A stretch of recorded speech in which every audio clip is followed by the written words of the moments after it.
Terms related to body movements. जब हमारी body different type of movements perform करती है तो हर मूवमेंट के अकॉर्डिंग उसको एक स्पेसिफिक टर्म देते हैं। हम डिस्कस करते हैं gliding movement. Relatively flat surfaces move back and forth and from side to side with respect to one another. The angle between articulating bones does not change. Gliding movement, इसके नाम से ही जाहिर हो रहा है कि दो सर्फेसेस होंगी। कौन सी सर्फेसेस? Flat surfaces. अब यहाँ पे फ्लैट सर्फेसेस का क्या मतलब है? उन्होंने कहा कि दो बोन्स अगर आपस में बोन इस तरह मिलके अगर जॉइंट बना रही हैं, हमें पता है कि दो बोन्स मिलके क्या बनाती हैं? जॉइंट। वो कह रहे हैं कि उन बोन्स की जो आर्टिकुलेटिंग सर्फेस होगी ना, वो मेनली क्या होगी? फ्लैट। अब कह लो कि इस तरह की जो है ये इनकी आर्टिकुलेटिंग सर्फेस क्या होगी? फ्लैट। तो इस तरह की जो जॉइंट्स होते हैं, इस तरह की जहाँ पे मूवमेंट्स हो रही है, जहाँ पे रिलेटिवली फ्लैट सर्फेसेस, दो फ्लैट सर्फेसेस हैं, वो क्या करेंगी? मूव करेंगी back and fourth. Back and fourth movement का मतलब क्या होता है कि एक जॉइंट, अगर ये इनका जॉइंट बना हुआ है तो ये मूव करता है, अगेन ये अपनी पोजीशन पे वापस आ जाता है। तो इस तरह की जो मूवमेंट, और उसके अलावा अगर साइड टू साइड का मतलब क्या होगा? दो सर्फेसेस एक दूसरे पे ग्लाइड करेंगी। देखिए अब ये इधर ये side to side, this is back and forth, this is side to side movement. तो इसका और इसका आपस में जो एंगल है वो तो चेंज नहीं होगा ना, ये दोनों अपनी ही पोजीशन पे रहेंगे, जस्ट ये सिर्फ ग्लाइड करेंगे एक दूसरे पे। तो इस तरह की मूवमेंट्स को हम कहते हैं, ये हमारी बॉडी के कुछ जो है वो सेनोवियल जॉइंट, प्लेन जॉइंट्स होते हैं ना। फॉर एग्जांपल हमारी जो कार्पल बोन्स होती हैं हमारी हैंड्स की, जब हम अपने हैंड की रोटेशन कर रहे होते हैं तो तब हम ये इस तरह की मूवमेंट्स जो है हमारे हैंड के ऊपर परफॉर्म हो रही होती हैं। That is called gliding movement. Angular type of movements. Angular, इसके नाम से ही पता चल रहा है कुछ ऐसी मूवमेंट जिसमें एंगल का कुछ रिलेशन होगा। अब हमने जो पहले डिस्कस की है ग्लाइडिंग मूवमेंट, उसमें तो एंगल बिल्कुल चेंज नहीं हुआ था। तो जितनी भी मूवमेंट्स होंगी जिनमें एंगल चेंज नहीं होगा, सब क्या आएंगी? ग्लाइडिंग। लेकिन कुछ ऐसी मूवमेंट्स जो हमारी बॉडी में जिसमें एंगल चेंज होता है, तो वो सब मूवमेंट एंगल या तो इंक्रीज होता है या डिक्रीज। चेंज तो ये हो सकता है ना, या तो वो इंक्रीज हो सकता है या वो डिक्रीज हो सकता है। तो ऐसी जितनी मूवमेंट्स होंगी जिनमें दो बोन्स जो आपस में आर्टिकुलेट करके मूवमेंट प्रोड्यूस कर रही हैं, उनमें एंगल अगर इंक्रीज हो रहा है या एंगल डिक्रीज हो रहा है, मतलब एनी चेंज इन एंगल, तो वो मूवमेंट्स होंगे हमारे पास angular movements. For example flexion की मूवमेंट, हमें कैसे पता चलेगा कि ये मूवमेंट फ्लेक्शन की? अगर हमें किसी जॉइंट पे समझना है कि ये फ्लेक्शन की मूवमेंट हो रही है, एक्सटेंशन की मूवमेंट हो रही है, तो हम अब देखेंगे कि जो दो बोन्स आर्टिकुलेट करके मूवमेंट परफॉर्म कर रही हैं, उनके दरमियान एंगल बढ़ रहा है या कम हो रहा है। अगर तो मूवमेंट के दौरान एंगल कम हो रहा होगा तो वो हमारे पास होगी फ्लेक्शन की मूवमेंट। फ्लेक्शन की मूवमेंट के अंदर हमेशा एंगल जो होता है डिक्रीज होता है। जैसे फॉर एग्जांपल ये मैंने एल्बो की फ्लेक्शन परफॉर्म की, तो एल्बो की फ्लेक्शन में ये थी मेरी फोरआर्म और ये थी मेरे शोल्डर, तो इसके दौरान और इसके दौरान जो है वो एंगल क्या हो गया? कम हो गया। तो इस तरह की मूवमेंट्स जो होती हैं वो क्या होती है? फ्लेक्शन। और जब मैं फ्लेक्शन से दोबारा अपनी ओरिजिनल पोजीशन में लेके जाऊंगी, ये थी एल्बो की एक्सटेंशन। तो एक्सटेंशन में क्या हुआ? एंगल क्या हुआ? इंक्रीज हुआ। तो हमेशा एक्सटेंशन में एंगल इंक्रीज होता है।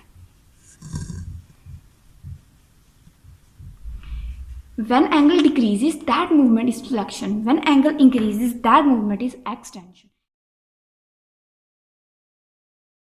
Special movements. These only occur at certain joint. यही एक स्पेसिफिक बात है इसकी कि स्पेशल, नाम से पता चला स्पेशल किस्म में, मतलब ज़्यादा कॉमन नहीं। हमने जो ऑलरेडी डिस्कस किया ना एंगुलर मूवमेंट्स, जो हमने एंगुलर मूवमेंट्स डिस्कस किए, वो मूवमेंट ना ऑलमोस्ट हमारे पास हर जॉइंट पे ही हो रहे होते हैं। हमारे पास upper limb, lower limb, head, neck, trunk, हर जगह ही वो मूवमेंट्स परफॉर्म हो रही है। जिस बोन के दौरान एंगल जब मूवमेंट में डिक्रीज होगा दैट इज़ फ्लेक्शन, जब होगा इंक्रीज होगा दैट इज़ एक्सटेंशन। इसी तरह लेकिन जो स्पेशल मूवमेंट्स होती है ना, सिर्फ हमारे पास कुछ एक जॉइंट पे मूवमेंट परफॉर्म हो रही होती हैं, जिसमें हमारे सबसे पहले आती है हमारे पास pronation and supination. Pronation and supination, ये मूवमेंट परफॉर्म हो रही होती है हमारे पास रेडियो अल्नर जॉइंट के ऊपर। रेडियो अल्नर जॉइंट बन रहा होता है हमारे पास रेडियस एंड अल्ना बोन के दरमियान। हमारी फोरआर्म की दो बोन्स हैं, ये दो बोन्स डायरेक्टली ऊपर जुड़ी होती है हमारे शोल्डर के साथ, ह्यूमरस बोन के साथ, लेकिन इन दो बोन का आपस में भी एक जॉइंट होता है, वो होता है रेडियो अल्नर जॉइंट। वो जॉइंट मूवमेंट परफॉर्म करता है, ये है हमारी सुपाइनेशन, ये प्रोनेशन। ये जब हम अपनी सुपाइनेशन से इस तरह करते हैं तो ये हमारे पास होती है प्रोनेशन और ये होती है हमारे पास सुपिनेशन। तो ये मूवमेंट परफॉर्म हो रही होती है रेडियस और अल्ना के दरमियान के जॉइंट के ऊपर, तो ये सिर्फ यहीं पे हो रही होती है, इसलिए ये एक स्पेशल मूवमेंट है। इसके अलावा होती है प्रोट्रैक्शन एंड रिट्रैक्शन। हमारा टेम्पोरल और हमारी मैंडिबल जॉइंट जो होता है ना, हमारे फेस के टेम्पोरल बोन और हमारी मैंडिबल जॉइंट के दरमियान ये मूवमेंट परफॉर्म हो रही थी, प्रोट्रैक्शन एंड रिट्रैक्शन। प्रोट्रैक्शन होता है जब हमारे जो ये हैं सॉकेट से आगे मूव करते हैं ना, दैट इज़ प्रोट्रैक्शन। जब हम पीछे दोबारा मूव करते हैं ना, दैट इज़ रिट्रैक्शन।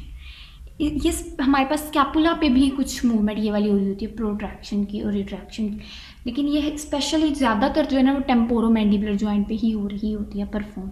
तो ये भी हमारे पास special type of movement. And third हमारे पास आते हैं inversion and eversion. Inversion and eversion हमारे पास हो रही है सब टैलर जॉइंट। टैलस बोन हमारे पास होती है हमारी टार्सल बोन, ओके। तो इसके ऊपर हमारे पास इनवर्जन और ईवर्जन होती है। तो ये हमारे पास तीनों जो थी ये हमारे पास supination, pronation, protraction, retraction, inversion, eversion, ये अपने ही स्पेसिफिक जॉइंट पे होती हैं, हर जॉइंट पे कॉमन नहीं होती, जैसे फ्लेक्शन एक्सटेंशन कॉमन होती है। तो ये होती है हमारे पास स्पेशल मूवमेंट्स। रोटेशन, रोटेशन के नाम से पता चलता है जब कोई भी चीज़ अपने ही किसी स्पेसिफिक एक्सिस के दौरान रोटेट करेगी तो इस तरह की मूवमेंट ऑब्वियसली कॉल्ड होगी रोटेशन। जब बोन, अब हम ये रिलेट कर लेते हैं बोन के साथ कि बोन जब रोटेट करेगी around its own axis, that is called rotation. अब हमारे पास शोल्डर जॉइंट की अगर हम एग्जाम्पल लें तो शोल्डर जॉइंट पे जब हमारे पास for example lateral rotation and medial rotation. Lateral का मतलब क्या होता है, हमने ऑलरेडी भी टर्म्स में डिस्कस किया था। लेटरल हमेशा कहते हैं कि जब कोई भी चीज़ अपने मिड लाइन से अवे होती है, अवे फ्रॉम मिड लाइन। और मीडियल का मतलब होता है टूवर्ड्स मिड लाइन।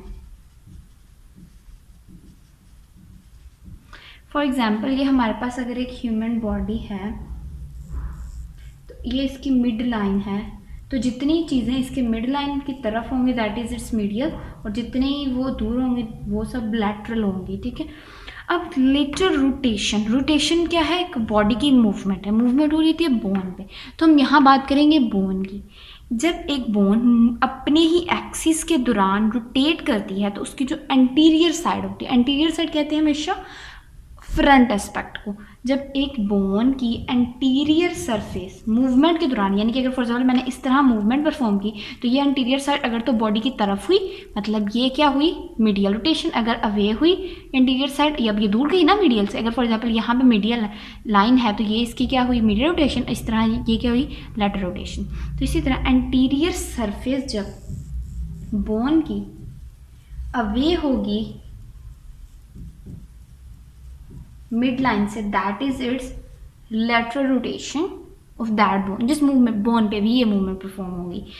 ये बात हम करें शोल्डर जॉइंट की। शोल्डर जॉइंट के ऊपर ना हमारे पास ये मेनली पोजीशन, ये वाली मूवमेंट हो रही होती है लेटरल की भी और मिडिल की भी, इस हिप जॉइंट पे भी हो रही होती है, क्योंकि इनमें क्या होता है कि अपने ही एक, क्योंकि बॉल एंड सॉकेट टाइप है ना, तो अगर ये बॉल ये सॉकेट, तो इस तरह एक बॉल एंड सॉकेट मूवमेंट में जब ये अपने ही एक्सिस के दौरान मूवमेंट हो रही होती है हिप जॉइंट पे, शोल्डर जॉइंट पे, तो अगर interior side away from mid line lateral rotation, अगर एंटीरियर सरफेस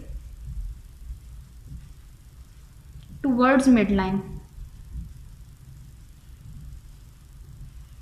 वो होगी हमारे पास मीडियल रोटेशन। तो ये हमारे पास टर्म्स थी रिलेटेड टू बॉडी मूवमेंट। अब हमने ये सारी डिस्कस कर ली हैं। अगर तो ऐसी मूवमेंट जिसके अंदर एंगल बिल्कुल चेंज नहीं होगा तो वो हमारे पास कौन सी होगी, ग्लाइडिंग मूवमेंट, जिसमें सिर्फ फ्लैट सर्फेस क्या होंगी, ग्लाइड कर रही होंगी back and forth, side to side. अगर एंगल चेंज हो रहा है तो एंगुलर मूवमेंट। अगर तो एंटीरियर सरफेस मिड लाइन से अवे जा रही है तो लेटरल रोटेशन, मीडियल रोटेशन में आ जाएंगे वो होगी रोटेशन। और स्पेशल टाइप ऑफ मूवमेंट्स भी हमने पढ़ ली, इनवर्जन, ईवर्जन, प्रोट्रैक्शन, रिट्रैक्शन। तो ये थी terms related to body movements.